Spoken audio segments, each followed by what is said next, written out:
ಯಾವುದಾದರೂ ಒಂದು ಮಗು ಅಥವಾ ಶಾಲೆಯಲ್ಲಿ ವಿದ್ಯಾರ್ಥಿ ಅಕ್ಷರದ ಪರಿಚಯ ಚೆನ್ನಾಗಿದೆ ಅಂದ್ರೆ ಎ ಟು ಝೆಡ್ ಆಲ್ಫಾಬೆಟ್ ನ ಚೆನ್ನಾಗಿ ಓದ್ತಾರೆ.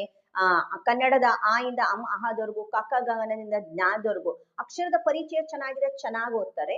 ಬಟ್ ಇದೇ ಅಕ್ಷರ ಅಥವಾ ಆಲ್ಫಾಬೆಟ್ ನ ಸೇರಿಸಿ ಪದಗಳನ್ನ ಮಾಡಿದಾಗ ಆ ಪದಗಳನ್ನ ಓದೋದಿಕ್ ತುಂಬಾನೇ ಕಷ್ಟ ಪಡ್ತಾರೆ, ಓದೋದಿಕ್ಕೇನೆ ಬರೋದಿಲ್ಲ ಅಥವಾ ಓದೋದು ತಪ್ಪಾಗಿ ಓದ್ತಾ ಇದ್ದಾರೆ ಅಂದ್ರೆ ಇದು ಒಂದು ಡಿಸ್ಲೆಕ್ಸಿಯಾದ ಒಂದು ಲಕ್ಷಣ. ಮಗುವಿನಲ್ಲಿ ಲರ್ನಿಂಗ್ ಡಿಸಬಿಲಿಟಿ, ಕಲಿಕೆಯ ನ್ಯೂನ್ಯತೆ ಇದೆ ಅಂತ ಹೇಳ್ಕೊಂಡು. ಸೊ ಇಂಥ ಮಕ್ಕಳಲ್ಲಿ ಯೂಶ್ವಲಿ ಏನಾಗುತ್ತೆ ಅಂತ ಹೇಳಿದ್ರೆ, ಈಗ ಆಲ್ಫಾಬೆಟ್ಸ್ ಎ ಟು ಝೆಡ್ ಪ್ರತಿಯೊಂದು ಆಲ್ಫಾಬೆಟ್ಸಿಗೂ ಅದರದೇ ಆದ ಒಂದು ಸೌಂಡ್ಸ್ ಇದೆ, ಫೋನಿಕ್ ಅಂತ ಹೇಳ್ತೀವಿ.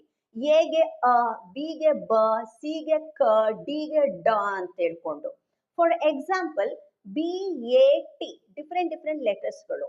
ಈಗ ಬಿಗೆ ಬ, ಎಗೆ ಅ, ಟಿಗೆ ಟ ಅಂತ ಹೇಳ್ಕೊಂಡು ಇದು ಸೌಂಡ್ಸ್ ಇದೆ. ಸೊ ಇದು ಬ್ಲೆಂಡ್ ಆಗಿ ಮೂರು ಅಕ್ಷರಗಳು ಬ್ಲೆಂಡ್ ಆಗಿ ಬಿ ಎ ಟಿ ಬ್ಲೆಂಡ್ ಆಗಿ ಅದು ಬ್ಯಾಟ್ ಅಂತೇಳಿ ಡಿಫ್ರೆಂಟ್ ಸೌಂಡ್ ಹೊರಗಡೆ ಬರುತ್ತೆ. ಸೊ ಇದು ಬ್ಲೆಂಡ್ ಆಗಿ ಬರುವಂತ ಡಿಫ್ರೆಂಟ್ ಸೌಂಡ್ ಪ್ರೊನೌನ್ಸ್ ಮಾಡೋದಕ್ಕಾಗ್ಲಿ, ಹೇಳೋದಿಕ್ಕಾಗ್ಲಿ ಅಥವಾ ಓದೋದಕ್ಕೆ ಮಕ್ಕಳಿಗೆ ಬರೋದಿಲ್ಲ. ಯಾಕೆಂದ್ರೆ ಬ್ರೈನ್ ಅವ್ರ ಜೊತೆ ಸಾಥ್ ಕೊಡೋದಿಲ್ಲ. ಹಾಗಾಗಿ ಇಂಥ ಮಕ್ಕಳಿಗೆ ನಾವು ಬೇರೆ ಮಕ್ಕಳಿಗೆ ಹೇಳ್ಕೊಡೋ ತರ ಸರಾಗವಾಗಿ ಹೇಳ್ಕೊಟ್ರೆ ಆಗೋದಿಲ್ಲ. ಇವರಿಗೆ ನಿಧಾನವಾಗಿ ತುಂಬಾ ಪೇಷನ್ಸ್ಲಿ ಹೇಳ್ಕೊಡ್ಬೇಕಾಗುತ್ತೆ. ಇದು ತಂದೆ ತಾಯಂದಿರ ಕರ್ತವ್ಯ. ಅಕಸ್ಮಾತ್ ನಿಮ್ಮಿಂದ ಆಗ್ಲಿಲ್ಲ ಅಂದ್ರೆ ನೀವು ಸ್ಪೆಷಲ್ ಎಜುಕೇಟರ್ ಅಥವಾ ಚೈಲ್ಡ್ ಕೌನ್ಸಿಲರ್ನ ಅಪ್ರೋಚ್ ಮಾಡ್ಬೇಕಾಗುತ್ತೆ.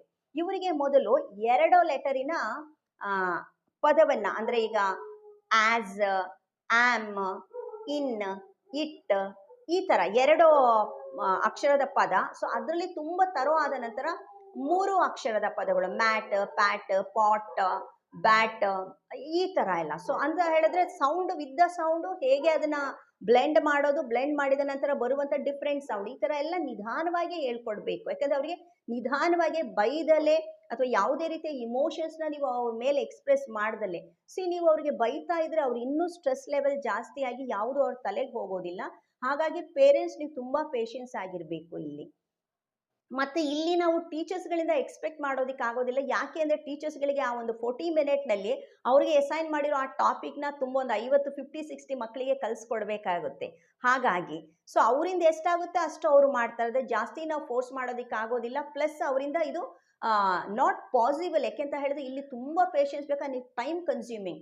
ಇಲ್ಲಿ ತಂದೆ ತಾಯಿಯ ಎಫರ್ಟ್ ಹಾಗೂ ಸ್ಪೆಷಲ್ ಎಜುಕೇಟರ್ ಅಥವಾ ಚೈಲ್ಡ್ ಕೌನ್ಸಿಲರ್ ಅವರ ಸಹಾಯ ಬೇಕಾಗುತ್ತೆ. ಸೊ ನಿಮ್ಮ ಮಕ್ಕಳನ್ನ ಅರ್ಥ ಮಾಡ್ಕೊಳ್ಳಿ ಪೇರೆಂಟ್ಸ್. ಅದಕ್ಕೋಸ್ಕರನೇ ನಾನು ಈ ವಿಡಿಯೋ ಮಾಡೋದು. ನೀವು ಎಷ್ಟು ಮಕ್ಕಳಿಗೆ ಬೈತೀರಾ, ಮಕ್ಕಳನ್ನ ಅರ್ಥ ಮಾಡ್ಕೊಳ್ಳೋದಿಲ್ವಾ, ಅವರು ಅಷ್ಟು ಮಾನಸಿಕವಾಗಿ ಖಿನ್ನತೆಯಿಂದ ನರಳ್ತಾರೆ, ಒತ್ತಡದಿಂದ ನರಳ್ತಾರೆ. So try to understand your children's.